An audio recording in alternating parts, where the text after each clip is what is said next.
Hechos capítulo 2, vamos a leer unos versículos hacia el final, vamos a ver especialmente el 42.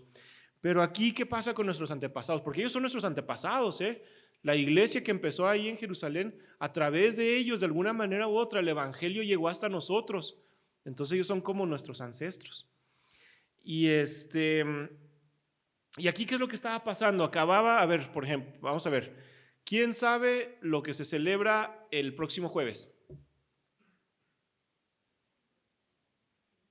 ¿Eh? No, el viernes es 10 de mayo, sí, no, pero el jueves, 9, ¿qué se celebra? ¿No? Nadie trabaja en el corredor. Los que trabajan en el corredor no trabajan el jueves, ¿por qué? Porque es el día de la ascensión, exacto. Hace 40 días casi estábamos celebrando Semana Santa, la muerte y resurrección de Cristo. Entonces, el contexto que estamos aquí leyendo es en Pentecostés. Sí, tenían unas cuantas semanas que Cristo había muerto y resucitado, que ellos habían estado ahí en Jerusalén y ahora el Espíritu Santo había descendido y estaba formando algo nuevo, la nueva obra de Dios, la iglesia, ahí en Jerusalén. Pedro acababa de dar ese primer gran discurso evangelístico con el que 3,000 personas se arrepienten y creen en Jesús como el Mesías, se convierten a Él. Y en medio de esto, la iglesia que empieza a hacer 3 cositas que creo que son bien importantes para nuestra vida espiritual, tanto en lo personal como también así como comunidad que somos. Vamos a leerlo juntos. Dice: así pues, los que hicieron caso de su mensaje, del de Pedro, fueron bautizados y aquel día se agregaron a los creyentes unas 3,000 personas. Y eran fieles en conservar la enseñanza de los apóstoles, 1, en compartir lo que tenían, en reunirse para partir el pan, 2, y en la oración, 3. Todos estaban asombrados a causa de los muchos milagros y señales que Dios hacía por medio de los apóstoles. Todos los creyentes estaban muy unidos y compartían sus bienes entre sí, vendían sus propiedades y todo lo que tenían y repartían el dinero según las necesidades de cada uno. Todos los días se reunían en el templo y en las casas partían el pan y comían juntos con alegría y sencillez de corazón. Alababan a Dios y eran estimados por todos. Fíjense qué interesante. Y cada día el Señor hacía crecer la comunidad con el número de los que Él iba llamando a la salvación. Los hermanos hacían estas cosas, que ahorita vamos a ver con más detalle uno por uno, pero el Señor traía hacia la comunidad las personas que Él había llamado a salvación, las mismas que decimos que queremos alcanzar, ¿verdad? Que ahorita decíamos amén a eso. Y vamos a empezar con la primera, ¿verdad? Con más detalle y a ver cómo está nuestra dedicación a cada una de estas áreas. Primeramente habla de que los hermanos, nuestros ancestros, en el versículo 42, eran fieles en conservar la enseñanza de los apóstoles. Ahora, se le llama aquí la enseñanza de los apóstoles porque no había un Nuevo Testamento que estuviera ya recopilado y establecido. Entonces las enseñanzas de Jesús pues las iban repitiendo los apóstoles. A lo mejor Mateo ya tenía sus apuntes con lo que iba a ser su evangelio. Quizá Marcos, que era un chavalito, hijo de una mujer que también seguía y servía a Jesús, ya tendría también algunos de sus apuntes. Pero en general era lo que los 11 y bueno, luego los 12 cuando trajeron al que sustituyó a Judas, empezaban a enseñar, lo más bien seguían enseñándole a los creyentes las cosas que ellos se acordaban, lo que Jesús había hecho, lo que Jesús había enseñado, y eso era lo que se iban enseñando al grupo de creyentes, ¿verdad? El Antiguo Testamento sí lo tenían y muchos de ellos, pues por ser judíos, lo conocían también bien. Entonces, la enseñanza, los apóstoles enseñaban estas palabras, recordaban los hechos de Jesús a los hermanos, y yo pienso que eso es lo que dice aquí, que eran fieles en conservar esa enseñanza, significa que los mismos hermanos recibían esta enseñanza, se la aprendían y se la iban repitiendo seguramente y enseñando a otros y recordándosela unos a otros. Seguramente se la memorizaban. Cuando yo viví en la sierra, una de las cosas que me di cuenta es que cuando la gente no sabe leer y escribir, no tiene acceso a la alfabetización, memorizan muchísimo, muchísimo memorizan, y seguramente era parte del caso de estos hermanos también, que no cualquiera leía y escribía. Entonces seguramente memorizaban y memorizaban lo que los apóstoles iban enseñando para repetirlo, para recordárselo unos a otros, para recordarlos para sí mismo, ¿verdad? y seguramente para situaciones que estaban viviendo le decían, alguien estaba pasando una prueba o algo, y acuérdate que el Señor Jesús dijo que tengas fe, que no te angusties, que si tienes fe, o sea, para Él todo es posible. Sí, cierto, hermano. O a lo mejor alguien estaba batallando con algún pecado y, hermano, acuérdate lo que nos enseñaron los apóstoles, lo que dijo Jesús, sí, de que tienes que perdonar, que el que no perdona, pues no recibe la gracia del Señor, ¿verdad? Y así para sus situaciones de vida y sus necesidades, perseveraban, ¿verdad? Eran fieles, conservaban la enseñanza de los apóstoles. Y yo pienso que para eso no es suficiente venir una o dos veces a la iglesia a recibir unos minutos la enseñanza de la palabra. Es muy bueno, es muy necesario, pero no creo que sea suficiente. Por el contexto de lo que leemos, dice que se reunían todos los días. Y todos los días estaban haciendo esto los hermanos, nuestros antepasados. Sí, yo creo que cada día necesitamos buscar la enseñanza de la palabra de Dios para nuestras vidas. Todos los días. Una de las razones, bueno, primero porque necesitamos conocer a Dios y a través de leer su palabra lo vamos conociendo y Él nos va transformando, ¿verdad?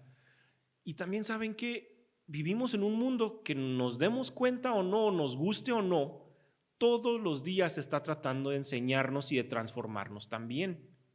Vivimos en un mundo que pues, está bajo el control del diablo y que nos bombardea con publicidad, con las conversaciones que a lo mejor escuchamos o tenemos con personas que pues, rechazan a Dios, en las redes sociales, en la música, en las series, en las películas, en los programas educativos, inclusive, etcétera, etcétera. Constantemente estamos siendo bombardeados de ideas con las que el diablo quiere controlarnos, quiere modificar nuestro comportamiento. En el caso de la gente que no tiene a Cristo, perderlos aún más. Y en el caso de nosotros, neutralizarnos, que seamos inútiles para la obra de Dios. A lo mejor el diablo dice, no, pues ya no puedo a que ya está en Cristo, no lo voy a perder en el infierno, pero sí puedo hacer que se aleje de Dios. Sí puedo hacer que se desanime, que deje de servir al Señor, que deje de buscar al Señor. Y ese es el bombardeo constante. El mundo todo el tiempo nos lo está enseñando de una manera u otra. Pues entonces, claro que necesitamos cada día buscar la enseñanza de Dios para mi vida. Y el mundo nos lo grita, como les digo, ¿verdad? Por todos los medios nos lo bombardean, es como que nos estuviera martillando, porque a fuerzas, y ese es el estilo del diablo, ¿verdad? Imponerse, y a fuerzas vas a hacer. Y el estilo de Dios no es así. ¿Se acuerdan de Elías cuando después de que hizo el gran milagro Dios, de que hizo caer fuego en el sacrificio que él estaba ofreciendo y mostró que los otros profetas de los dioses falsos eran falsos y los mataron y luego se fue al desierto y se deprimió y Dios lo encontró, dice que fue y terminó en una cueva, en un monte, y entonces dice que hubo un terremoto terrible que partía las peñas, pero Dios no estaba en el terremoto. Y entonces vino un viento terrible que también tiraba los peñascos y todo eso, pero Dios no estaba en el viento. Y luego un fuego que consumía todo lo que estaba ahí alrededor, pero Dios no estaba en el fuego. Pero dice que escuchó un silbo, un sonido dulce, suave, apacible. Y entonces, ¿qué hizo Elías? Se cubrió el rostro porque dijo, aquí está la presencia de Dios. Y en medio de ese mundo que nos grita y nos grita y nos grita, necesitamos afinar el oído porque Dios, ¿qué creen? Así como el mundo nos quiere imponer a gritos sus ideas todos los días, Dios también todos los días nos habla. Todos los días tiene una palabra para nosotros. Pero necesitamos afinar el oído, tomar el tiempo y hacer el esfuerzo, como nuestros hermanos, en conservar la enseñanza que Dios tenga para nosotros, en buscarla. Es bien importante por eso, y me lo van a escuchar cada vez que yo suba aquí, que tenga la oportunidad de decírselo, se los voy a decir, a lo mejor se van a aburrir, pero su tiempo devocional, nuestro tiempo devocional, hermanos, nuestro tiempo en silencio con el Señor, en lo personal y en la familia, lo necesitamos, porque ahí Dios nos va a hablar, ¿verdad? Hay que ser intencionales. Y luego, ¿saben qué? tenemos tantos recursos, estamos tan bendecidos a comparación de otros hermanos en otros tiempos y en otros lugares. Les sintonizamos al radio y ahí hay una prédica, una alabanza, una meditación, un devocional. Buscamos en el canal en YouTube o buscamos en redes sociales y ahí hay otra enseñanza, otra meditación, una alabanza, algo. El Señor, hay muchos medios por los que nos puede hablar, pero hay que afinar el oído y buscarlo. Y es más, o sea, descarguen la aplicación de la Biblia y aquí cada día va a venir un versículo de la Biblia con una meditación y oración que a lo mejor en fin, tenemos tantas maneras de poder escuchar al Señor, pero hay que buscarlo, ¿verdad? Como los hermanos lo hacían. Y ¿saben qué? Bien importantísimo, aparte de estos recursos, ¿saben qué más tenemos? Para poder escuchar la palabra de Dios también y aplicarla a nuestras vidas. ¿Saben qué más tenemos? Nos tenemos unos a otros. Nos tenemos unos a otros. Y esto me lleva al segundo punto. Dice que compartían lo que tenían y se reunían para partir el pan. Sí, y habla mucho de eso después de que estaban asombrados por los milagros, pero los creyentes estaban muy unidos, compartían sus bienes, hasta vendían sus propiedades y lo que tenían y se repartían según las necesidades. Todos los días se reunían en el templo y en las casas partían el pan y comían juntos con alegría y sencillez de corazón. El Señor nunca nos diseñó como cristianos para ser el llanero solitario, el lobo solitario, el que él solo encuentra su camino y no necesita a los demás porque los demás le caen gordos o lo que sea. Vamos a ver lo que enseñó Pablo en algunas de sus cartas, en Romanos 12 y en 1 Corintios 12. Si me ayudas ahí con esos versículos, él habla de que somos parte de un cuerpo, somos parte de una familia con los que necesitamos participar, en donde nos necesitamos unos a otros. Sí, dice, porque así como en un solo cuerpo tenemos muchos miembros y no todos los miembros sirven para lo mismo, así también nosotros, aunque somos muchos, formamos un solo cuerpo en Cristo y estamos unidos unos a otros como miembros de un mismo cuerpo. Y en 1 Corintios 12, el cuerpo humano, aunque está formado por muchos miembros, es un solo cuerpo, así también Cristo. De la misma manera, todos nosotros, judíos o no judíos, esclavos o libres, fuimos bautizados para formar un solo cuerpo por medio de un solo espíritu y a todos se nos dio a beber de ese mismo espíritu. Lo que vemos en nuestros antepasados ahí en el libro de los Hechos es que ellos entendían esto muy bien. No vemos, por lo que yo leo en Hechos, que los hermanos simplemente se saludaran breve y casualmente 1 o 2 veces por semana. Hola, hermano. ¿Cómo estás, hermano? Dios te bendiga, Dios te bendiga. ¿Cómo estás? Bien. ¿Y tú también bien? Y ya. Esa no es la comunión de la que estamos leyendo ahí. Y sin embargo, tristemente, parece ser la que es más común entre nosotros como cristianos, ¿verdad? Dice que a diario convivían de una manera cercana y personal. Es más, al grado de que se compartían sus recursos, porque acuérdense que era un tiempo en que estaban siendo perseguidos y que los corrían de sus trabajos, los corrían de sus familias, los corrían de sus casas. Algunos venían como peregrinos, ¿verdad?, de otras partes, pues porque habían creído en Jesús y ahora estaban ahí en Jerusalén y no tenían ahí una casa y a lo mejor no podían trabajar. Y al grado de que inclusive las cuentas de banco de ahorro las vaciaban para ayudarse. Fíjense qué nivel de cercanía, de confianza, de verdad, que había entre los hermanos. Se reunían, dice, todos los días en el templo y luego se iban a comer a las casas unos de otros. No era una cosa así nomás casual.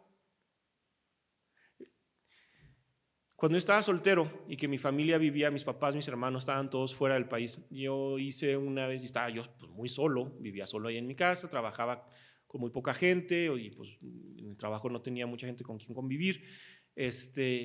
Y una vez hice la prueba y dije, bueno, cuando me encuentre a hermanos en Cristo en la calle o en la iglesia, pues los voy a saludar, porque hay veces que, hermanos, por favor, nos encontramos en la calle y hasta como que nos da vergüenza y no queremos ni saludar. Pero saludaba y luego pues el típico, ¿y cómo estás? Y yo hice la prueba de decirles realmente cómo estaba. Pues fíjate que pues ahí andamos, la verdad ando medio triste porque pues sí me siento solo ahí en mi casa y pues a veces en el trabajo me siento bien solo y la gente no sabía qué hacer con eso. Bueno, Dios te bendiga. y salían corriendo. Sí, se acababa la iglesia y a veces convivíamos o se acababa el estudio del miércoles. Y luego yo iba así, intencionalmente iba con algunas personas, algunos quizá aquí se acordarán, y les decía, oye hermano, ¿y qué le parece? ¿Qué día puedo ir a comer a su casa esta semana? Yo llevo un helado, yo llevo un postre, yo llevo un panecito, o a tomar café en la tarde, sí, puedo ir. Y así como que, hijo. Y pues muchos con mucha gracia me recibieron en su casa y los aprecio mucho y se los agradezco mucho. Y bueno, ya después llegó Estefa y pues ya ahí como que me arrimé más ahí con la familia de mis suegros y todo, pero hermanos, creo que vivimos en una cultura y claro, vivimos en un tiempo en el que estamos muy apurados, estamos muy así, pero hacemos un circulito en el que no dejamos muchas veces entrar fácilmente a otros, ni nosotros salimos. Nuestra cultura aquí en el norte es una cultura muy autónoma, muy independiente. Somos nuestra propia familia y no nos gusta que nos digan, ni que me manden, ni tener mucho que ver con los demás. La familia se centra muchas veces alrededor del abuelo, la abuela y tenemos nuestro grupo de seres queridos cercanos y realmente batallamos en abrirnos con otros, en incluir a otros o incluirnos nosotros con otros. Y sin embargo vamos a leer lo que el Señor Jesús nos enseñó en el Evangelio de Juan, en el capítulo 13, nos enseña algo. Les doy este mandamiento nuevo, que se amen los unos a los otros. Así como yo los amo a ustedes, así deben amarse ustedes los unos a los otros. Si se aman los unos a los otros, todo el mundo se dará cuenta de que son discípulos míos. Fíjense qué interesante lo que dice aquí Jesús. La marca más clara, más segura de que somos discípulos de Cristo delante del mundo, no es de que hablamos cristianés. Sí, gloria a Dios, mi Padre Dios. Sí, amén, aleluya. Con el favor de Dios. ¿Cómo está, hermano? Bendecido. ¿Esa es la marca que dice Cristo?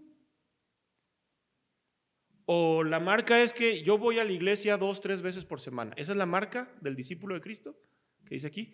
Conocerán ustedes, todos son mis discípulos porque van a la iglesia 2 o 3 veces. O porque, no, es que yo no voy a las fiestas, yo no hago estas cosas pecaminosas. ¿Esa es la marca que dice ahí Jesús? No, la marca es que nos amemos unos a otros y así todo el mundo se dará cuenta de que son discípulos míos. En medio de un mundo egoísta, en medio de un mundo donde la gente a lo mejor no se junta mucho, o se junta nomás para ver qué beneficio tiene, el amarnos unos a otros es una marca segura de ser discípulos de Cristo. Claro, nuestro vocabulario va a cambiar cuando caminamos con Cristo, ¿verdad?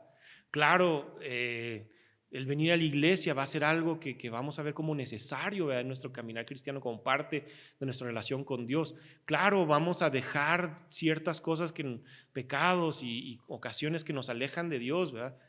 Pero la marca que dice la Biblia es el amarnos unos a otros. Y eso se escucha muy bonito, ¿verdad? Y se escucha, pues qué sencillo amarnos unos a otros.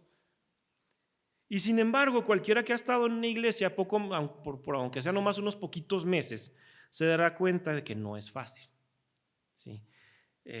Porque saben que el amor no es nomás tener un sentimiento cálido cuando vemos a los hermanos. Es que yo vengo a la iglesia y los veo y siento bonito. Pues qué bueno que sientas bonito. Pero el amor va mucho más allá. El amor busca el bien de la otra persona por encima de uno mismo. Ese es el amor. Entonces, y es el amor que Cristo nos mostró. Él no buscó su bien en venir al mundo. Él no buscó su comodidad en ser un carpintero pobre. Él no buscó lo que más le convenía Él dejó todo para buscar el bien nuestro. Nos puso por encima de Él mismo, de su propia comodidad, de sus propios derechos. Y entonces ese es el amor, ¿verdad? Entonces, por otro lado, también otra cosa que es complicada en el amarnos unos a otros es que todos aquí somos pecadores en proceso de santificación. ¿Amén? O alguien ya llegó. Así que no, yo ya le hice, ¿no? Pues si hay alguien ahí, venga y dígame cómo le hizo. Pero todos estamos ahí pero en ese proceso y seguimos siendo pecadores. Y constantemente estamos buscando nuestra propia comodidad, nuestros fines egoístas, y nuestra carne, ¿verdad?, nos aleja de Dios y nos aleja de los demás. ¿Sí? Entonces es difícil eso de amarnos unos a otros, no está tan fácil. Y sin embargo vemos que nuestros hermanos en nuestros antepasados, ¿verdad?, y en el relato de Hechos, se amaban y lo demostraban ¿cómo?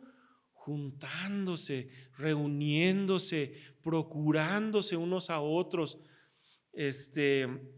Yo sé, todos tenemos rutinas llenas, todos tenemos trabajo, llegamos cansados del trabajo.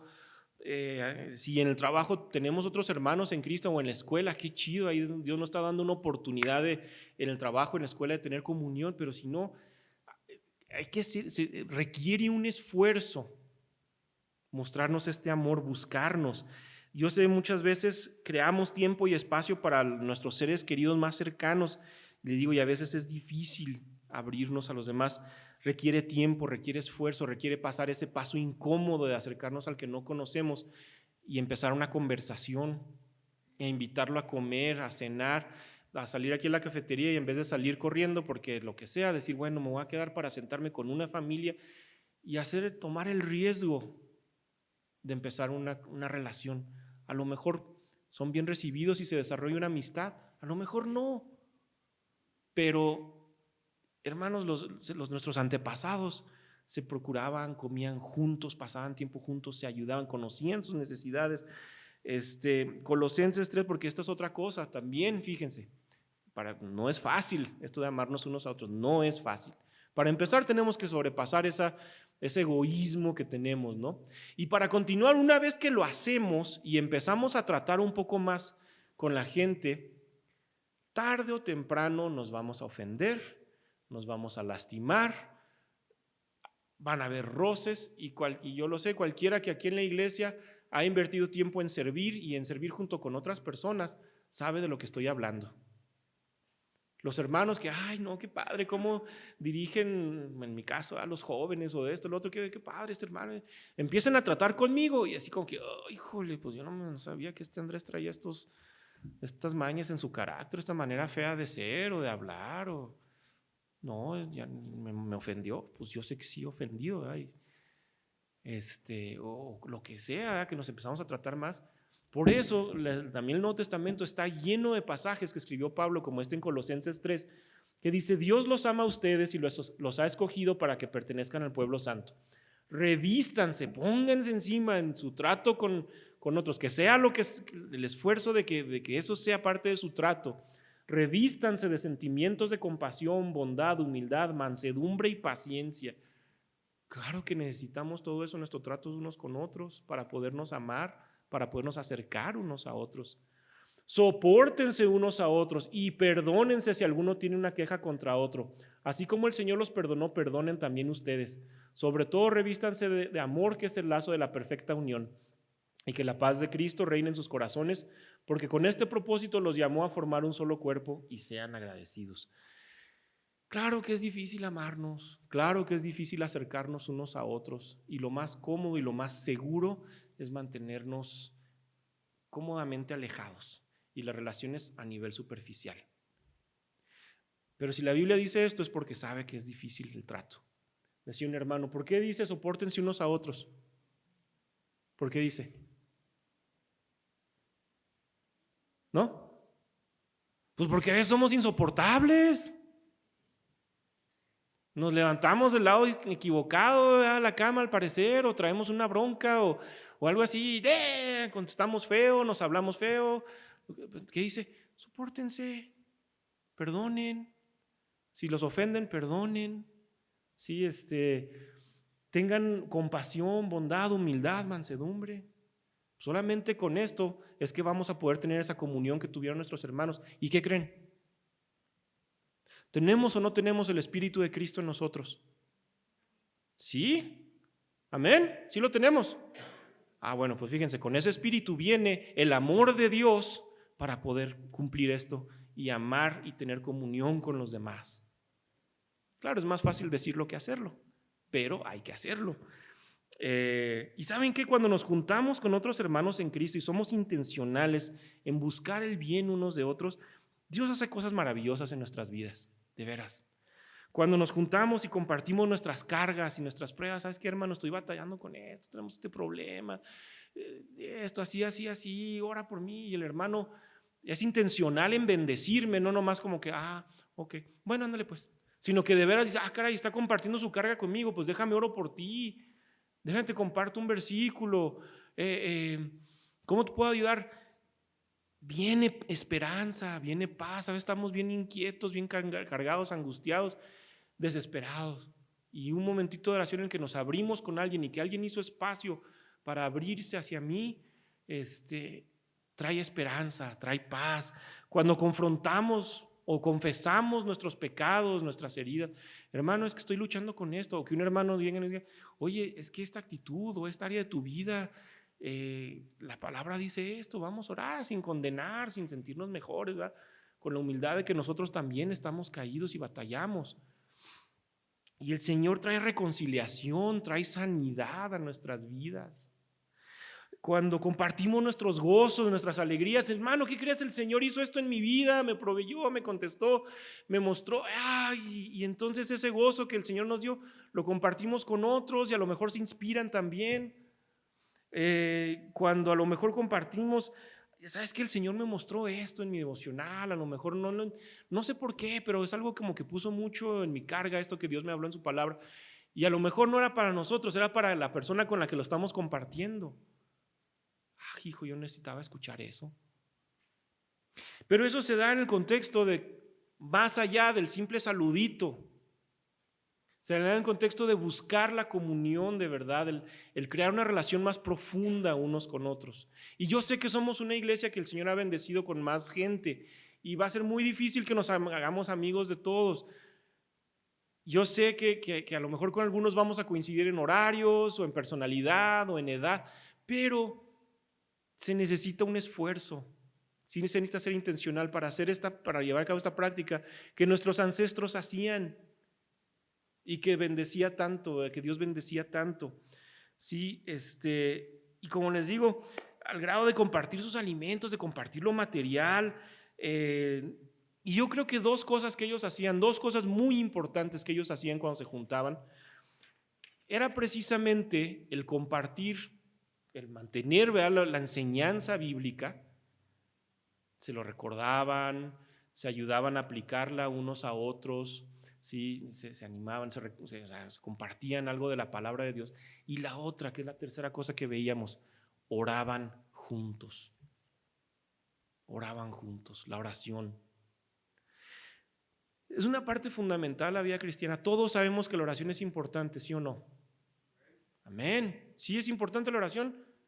Sí, claro que es importante la oración, pero yo creo que son pocos los que pudieran decir yo no puedo, que puedan decir yo estoy satisfecho con mi vida de oración, yo tengo una vida de oración bien maciza. Y si hay alguien así, por favor, acérquese conmigo y dígame cómo y enséñeme.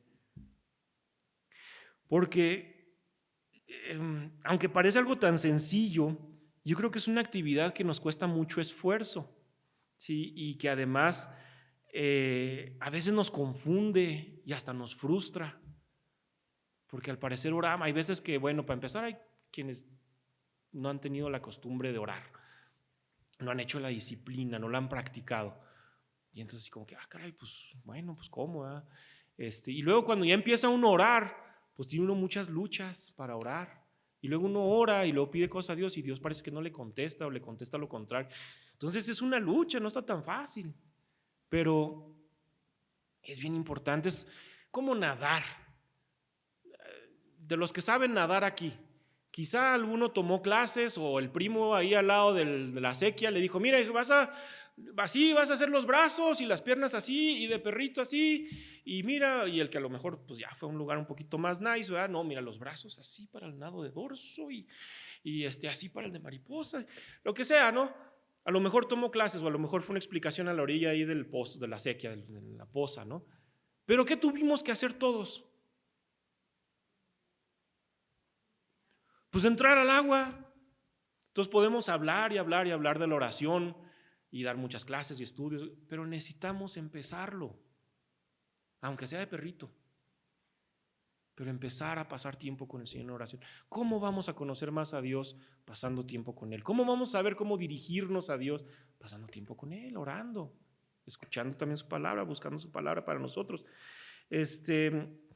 Jesús nos da un ejemplo, ¿verdad? En los evangelios leemos en Mateo, en Marcos, en Lucas, en Mateo 14. Después de esto, Jesús hizo que sus discípulos subieran a la barca después de alimentar a los 5,000, para que los discípulos cruzaran el lago antes que él, llegaran al otro lado mientras él despedía a la gente. Cuando la hubo despedido, Jesús subió a un cerro para orar a solas. Al llegar la noche, ahí estaba él solo, orando, pasando tiempo con su Padre. De madrugada, Marcos 1, de madrugada, cuando todavía estaba oscuro, Jesús se levantó y salió de la ciudad para ir a orar a un lugar solitario, porque quería convivir con su papá. Lucas 5, sin embargo, la fama de Jesús aumentaba cada vez más y mucha gente se juntaba para oírlo y para que curara sus enfermedades. Pero Jesús se retiraba a orar a lugares donde no había nadie. ¿Quién era el único que estaba ahí? Su papá. ¿Y saben qué? También es mi papá y también es tu papá si estás en Cristo. Y podemos pasar esos tiempos que Él quiere pasar con nosotros, orando. Y entonces bien importante para nuestra vida, ¿verdad? Esos tiempos de oración, pero cuestan, nuestra carne se resiste y el diablo, ¿saben qué? Sabe que cuando hemos pasado un tiempo en la presencia del Padre, salimos diferentes, cambiados algo en nuestro corazón, con poder de Él para vivir ese día y nos va a tratar de detener. ¿Saben cómo son las maneras que más me trata de detener a mí el diablo? Desvelándome viendo tonterías aquí o en una serie.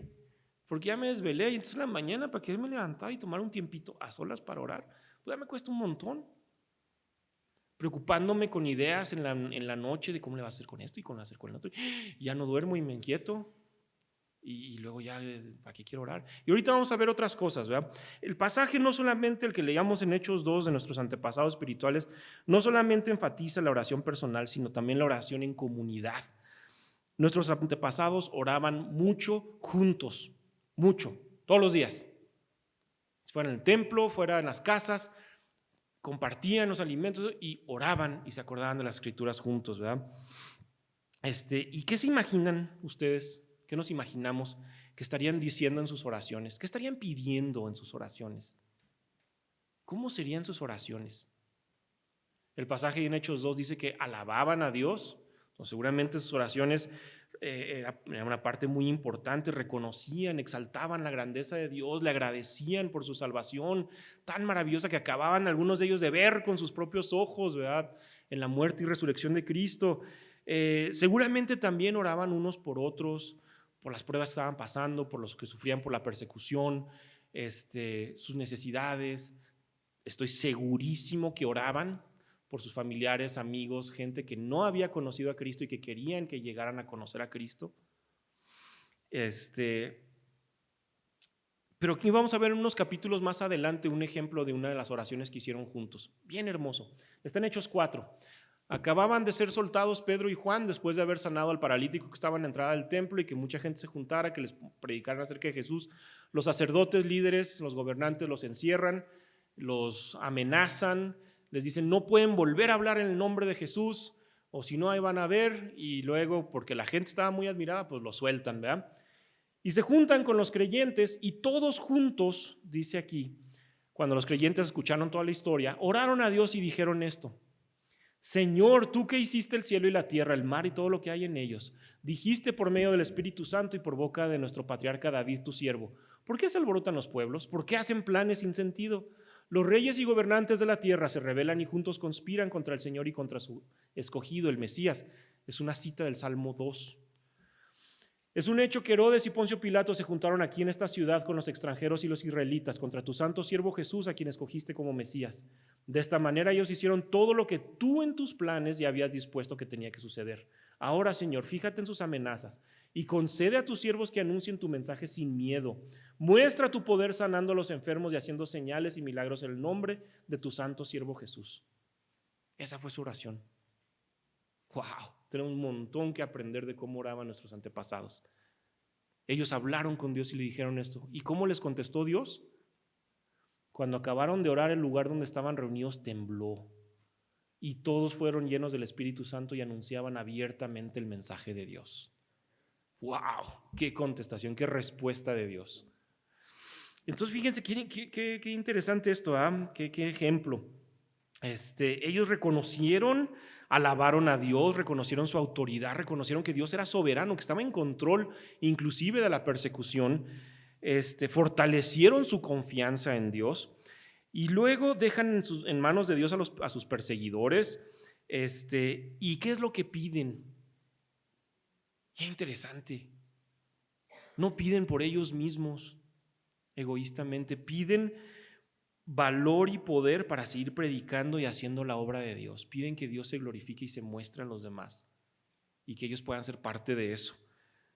¿Y cuál es la respuesta de Dios? Una respuesta tremenda, contundente. Tiembla, salen todos llenos del Espíritu y Dios les responde lo que le habían pedido, se los concede. En las semanas, en los meses pasados, Dios me ha hablado mucho de muchos defectos en mi vida cristiana y especialmente en mi vida de oración recientemente. No sé quiénes más aquí han estado sintiendo en sus trabajos los efectos de la sequía, los efectos de ciertas crisis económicas, pero en nuestro negocio lo hemos sentido bastante.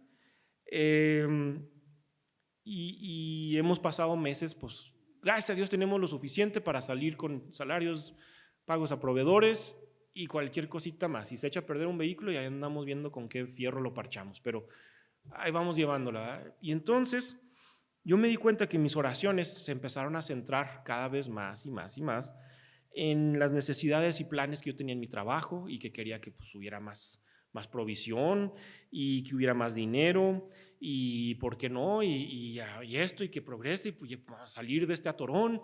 Y eso estaba volviendo el centro de mi oración. Y me sentía bien frustrado muchas veces porque pues Dios no estaba contestándome como yo se lo estaba pidiendo, ¿verdad? Y ya no estaba yo orando con el mismo fervor por la salvación de almas, por las personas que no conocen a Cristo que están alrededor de mí. Ya no estaba yo orando con el mismo fervor por el grupo de jóvenes que el Señor nos permite servir, o por nuestra iglesia, ustedes hermanos, en su crecimiento espiritual. Ya no tenía tanto fervor por eso, ¿verdad? Y ni siquiera a veces por mi crecimiento espiritual estaba ya orando. Y como les digo, llegué al punto, como platicaba con un amigo, de decir, bueno, pues o Dios no escucha o yo no estoy orando bien. Y no sé si alguien más se puede identificar y puede decir, pues a lo mejor están pasando por algo así, no, a lo mejor no el trabajo, pero quizás están pasando por alguna prueba en su vida, de algún otro tipo, de salud o de alguna cosa, alguna relación difícil, lo que sea. Y entonces sus oraciones, o sea, el dolor de esa prueba los ha llenado tanto en nuestro corazón que nuestras oraciones son solamente por el alivio de esa prueba, para que Dios nos la quite, ¿verdad? Y ahí nos hemos centrado.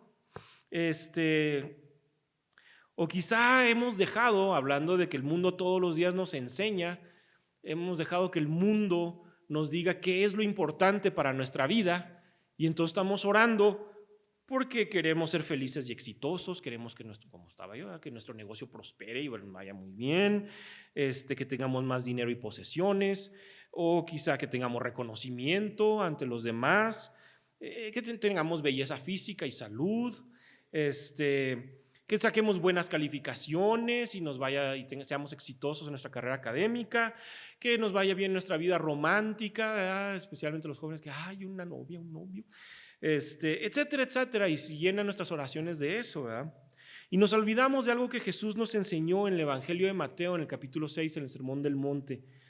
Dice así: que no se preocupen preguntándose qué vamos a comer o qué vamos a beber o con qué vamos a vestirnos. Todas estas cosas son las que preocupan a los paganos, a los que no conocen a Dios.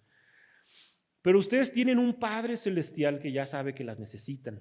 Por lo tanto, pongan toda su atención en el reino de los cielos y en hacer lo que es justo ante Dios, y recibirán también todas estas cosas.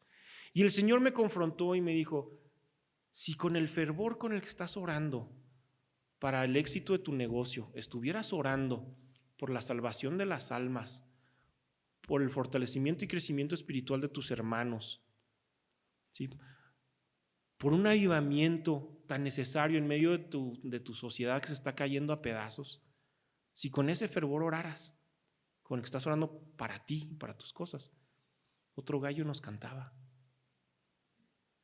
Esa fue la lección para mí, ¿verdad? Y entonces, pues bueno, he tenido que pedirle perdón al Señor y reenfocarme en mi corazón y en mis oraciones. Más adelante, hablando de dar fruto, que es lo que Dios quiere que hagamos en el Evangelio de Juan capítulo 15, dice: si ustedes permanecen unidos a mí, si permanecen fieles a mis enseñanzas, pidan lo que quieran y se les dará.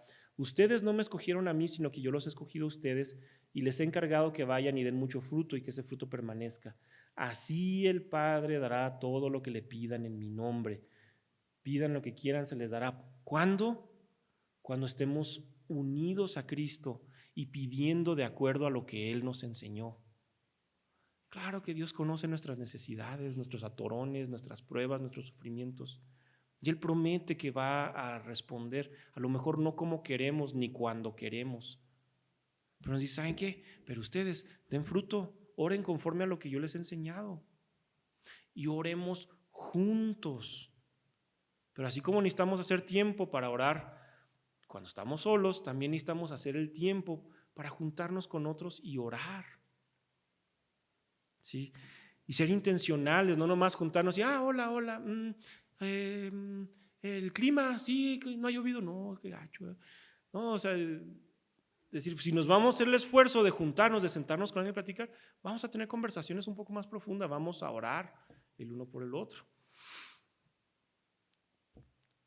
Según la versión que leamos, de Hechos 2:42, según la versión que tengan ustedes en su Biblia, dice: van a usar una palabra para describir la manera en que nuestros antepasados, nuestros ancestros espirituales practicaban estas tres actividades.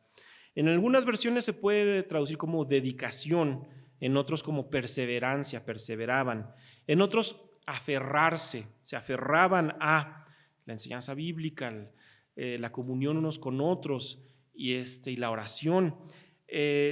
Otras versiones dicen mantenerse firmes, fieles, constantes. ¿Qué quiere decir esto? Que no es algo que se hace de vez en cuando o que lo practicamos una vez, un ratito, un tiempo y luego, no, ya lo dejamos. Sino que es un esfuerzo de manera cotidiana, algo que queremos que se nos haga costumbre para que no lo dejemos a pesar de las circunstancias. Y nos cuesta. Yo lo veo en mi vida y yo soy el primero en decir: híjole, ¿cómo cuesta ser constante en esto? Cualquiera de las tres, tan importantes y tan sencillas y básicas que parecen. Pero es igual que cuando estamos aprendiendo a practicar un deporte o algún ejercicio difícil o tocar un instrumento o aprender otro idioma. Requiere constancia, aunque a veces parece tedioso, a veces parece aburrido, pero va a dar buenos frutos en nuestra vida. ¿Alguien aquí se arrepiente de haber aprendido a tocar un instrumento, los que tocan, o de haber aprendido otro idioma? Yo creo que no. O de haber aprendido algún deporte bueno que le ha traído salud.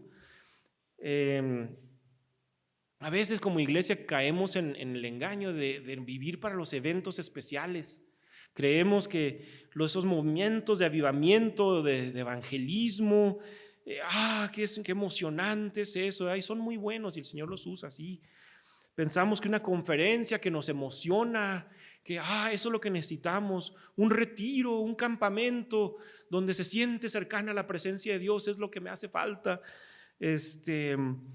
No sé, ¿verdad? Pensamos en una buena comunidad, necesito hablar con tal hermano y para que él me diga.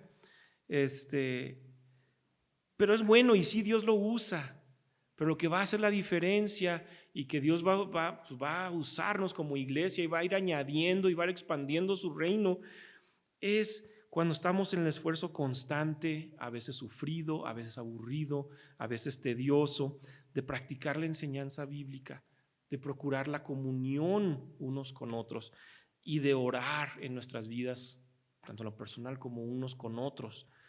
Cuando lo practicamos, Dios va a ir haciendo cosas, va a irnos dando poder, va a ir añadiendo, va a ir usándonos para que crezca su reino en este mundo oscuro, ¿sí? Como lo hizo con nuestros antepasados, como lo hizo con nuestros ancestros. No significa que nomás nosotros no vamos a evangelizar. No, claro que sí vamos a evangelizar, vamos a estar orando por la salvación de otros, ¿verdad? Pero Dios mismo nos va a dar, como lo hizo con ellos, el poder para hablar, el poder para compartir, el poder para hacer a lo mejor un milagro en la vida de alguien y que eso lo traiga a Cristo. Porque finalmente pues eso es lo principal para lo que estamos.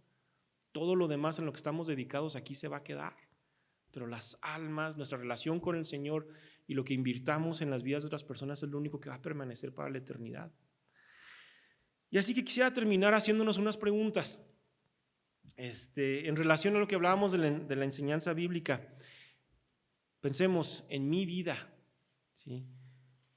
En esta semana, ¿cuántas veces busqué a escuchar a Dios en su palabra? ¿Cuántas veces tomé el tiempo para buscar que Dios me hablara a través de su palabra? He leído a lo mejor el Nuevo Testamento completo, el Antiguo, a lo mejor sí, ¿verdad? O sea, qué bueno los que sí. He memorizado pasajes de la Escritura, puedo citar de memoria partes de la Biblia, especialmente las partes que yo he necesitado para mi vida. Me sé versículos de memoria. ¿Cuándo fue la última vez que compartí con mi familia o con otras personas algo que Dios me enseñó? Porque eso hacían nuestros antepasados, perseveraban en las enseñanzas de la Biblia. Y esas son maneras prácticas de hacerlo. ¿Qué tal en la parte de la comunión con los hermanos? Preguntémonos, ¿cuándo fue la última vez que yo invité a otro hermano o a otra familia de la iglesia a mi casa a comer y a convivir un rato? ¿Con qué hermano de la iglesia he tenido conversaciones más profundas acerca de su vida o de mi vida? ¿Quién de la iglesia me conoce de una manera un poquito más profunda o yo conozco también su vida de manera un poquito más profunda? ¿Cuándo fue la última vez que le pedí ayuda a un hermano, inclusive en un atorón financiero, alguna necesidad? ¿O cuando ayudé a alguien y me enteré que tenía una necesidad y lo ayudé? Nuestros antepasados eso hacían. Como les digo, hasta las cuentas de banco vaciaban para ayudarse. Lo hacían con gozo. En cuanto a la oración, ¿cuántas veces oré? De veras que puedo decir, tomé un tiempo para orar, para estar con mi Padre en la semana pasada. ¿Cuántas veces estuve orando con otras personas? Oré junto con otros en esta semana. Ojo que no cuenta la oración es antes de los alimentos,